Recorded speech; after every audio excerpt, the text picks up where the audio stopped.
Hello there, my name's Tim Walter. I'm a house healer and an alternative life coach, and today what I want to do is just to touch upon some of the basic questions that I've been asked. Several different people have asked the same questions recently about dowsing. Now when I say they're basic, I don't mean they're, daft questions. They're actually pretty fundamental to the dowsing process, and especially for people that are beginning to learn dowsing, these come up time and time again. So let's cover them off here. The 4 questions. Does it matter what my rods are made of? If you're using dowsing rods, does it matter what they're made of? Does it matter if I use a pendulum or if I use rods? Can earth energy reach me in my flat, or is it just something that happens on the ground? That's a good one. A lot of people ask that. A flat apartment, basically if you're living above ground, does it matter? Spirals of earth energy can be either anti-clockwise or clockwise. What's the difference, and does it matter? Does it matter what my rods are made of? The short answer is no, it doesn't. It doesn't matter at all. In fact, there's a video elsewhere on the channel of Hamish Miller demonstrating rods of all sorts of different sizes and styles and materials. So basically, if you can get hold of some rods, Mind Body Spirit Shop quite often sells a selection. If you can get hold of them and just have a feel, of them in your hand, see how they feel for you, that's the best thing. But failing that, you can go to the American Society of Dowsers or the British Society of Dowsers, and they have a shop on their websites, and they both sell rods of varying types. Second question. Does it matter if I use a pendulum or rods? Does it matter if you're a learner dowser and you're drawn to a pendulum rather than the rods? No, it doesn't matter at all. The thing is, if you're learning, then just follow your path, follow your gut, follow your instinct, follow your intuition, and you will be guided. If you prefer a pendulum, that's great. If you prefer rods, that's great too. It took me, I think I've said in the past, it took me about 3 days, if not longer, to learn to use the rods to get them to actually work and respond. Pendulum, I couldn't get to grips with that for a long time, so I didn't bother. I just used rods all the time. But if you're a therapist and you're using dowsing in your therapy work or your counselling work, for example, then really a pendulum is probably less alarming for the client, for the patient. So it's probably useful as you become more proficient with dowsing to actually, be able to use both. But to start with, just learn with what you feel comfortable with, okay? With a pendulum, especially with a crystal pendulum, remember to ask what its yes and no is every time you use it, ideally.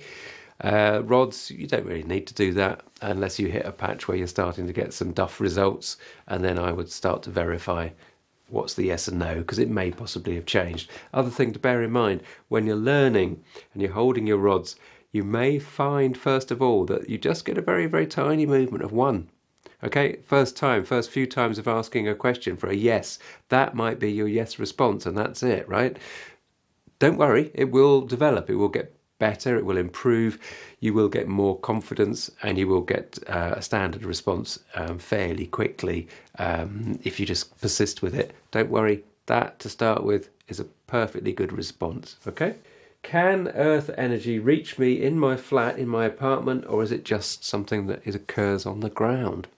Well, I think part of the reason that this question comes up a lot is because I ask for the ground floor plan of a building when I do the house healing work. And the reason I ask for that is because even though we're dealing with where people sleep, it's quite easy for people to transpose the first floor from the ground floor.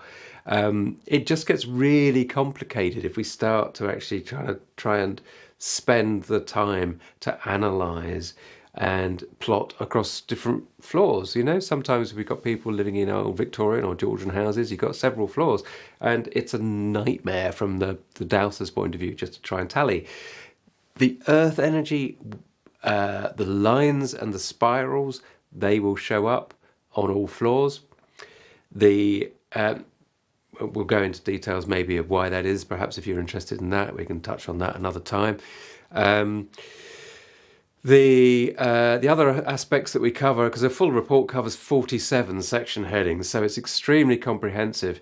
And we're looking at things like spirits or trapped souls and elementals and this sort of thing. So obviously they could be anywhere in the building. the toxic lines and the history, the historical place memories, again, that's going to affect a building, whether you're on the top floor of an apartment building or in a bungalow, in a single story building. So it doesn't matter where you are. And the thing to remember, and we'll touch on this at the very end of this video too, is that dowsing can be considered to be your intuitive spiritual connection. It doesn't mean to say that all dowsers work like that. What I work with is what is broadly termed spiritual dowsing, right? Now, what the point I'm trying to make is that it is a conversation with the management, with the divine, with the universe coming in, and as I'm focusing in on a client's floor plan and doing the work on a client's house, I'm having the conversation and they're telling me things. And if they want something to be highlighted for a client, it will be highlighted, no matter even if it doesn't quite fit the section heading that I'm actually dealing with, right? So information that is required gets highlighted. Doesn't matter where you're living, whether you're living on the top floor, middle floor, or the ground floor. Spirals of earth energy can be anti-clockwise as well as clockwise. Why is that? Well, okay, so the general view on whether spirals are clockwise or anti-clockwise is that traditionally we tend to feel that an anti-clockwise spiral is taking energy away from an environment.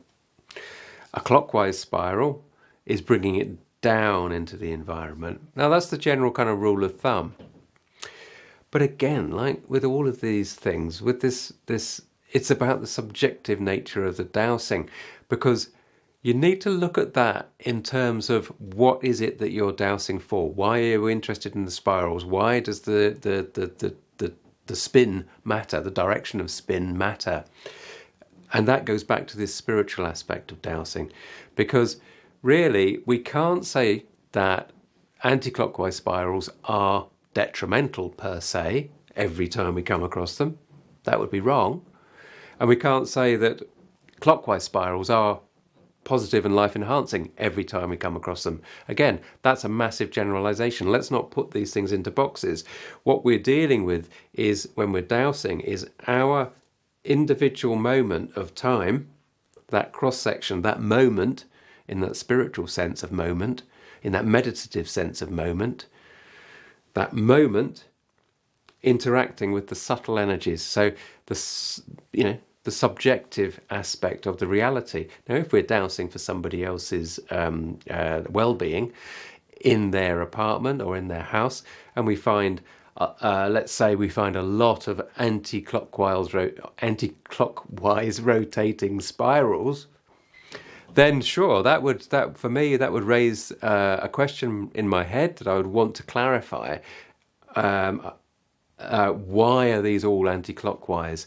But again, don't forget, in the house healing, all we're looking for in those 47 sections, as I said, that's what we cover, all we're looking for is detrimental aspects. We don't, apart from the very end of the report where we look at where's the best place for somebody to work or meditate or whatever, we don't really focus on the positive aspects, because actually there'll be so much to find. What we're doing is people come to us, to me or to whoever it is, the geomancer, the dowser, the house healer, because they have a problem that they want to overcome. So let's look for the detrimental stuff. What's giving them the problem? And that's why we focus on the detrimental. So I think the answer to the spirals, the rotation of the spirals, take it as you find it and ask the questions that you feel drawn to ask as you come across those spirals, okay? I think that's the way to look at it.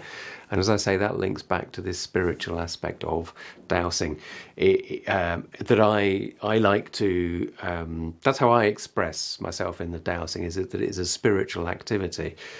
There are engineers, for example, that use dowsing, and the spiritual side doesn't even come into it. They're just looking for a yes-no response. They use it as a guide to their intuition. I'm going to have to start doing some basic marketing a bit more on these videos, so do bear with me.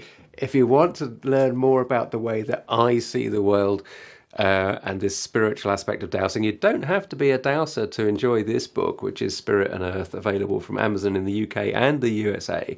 But if you're a dowser, then sure, that'll help. But equally, you can enjoy this even if you're not a dowser. We go into things about the spirit world and your connection to the universe.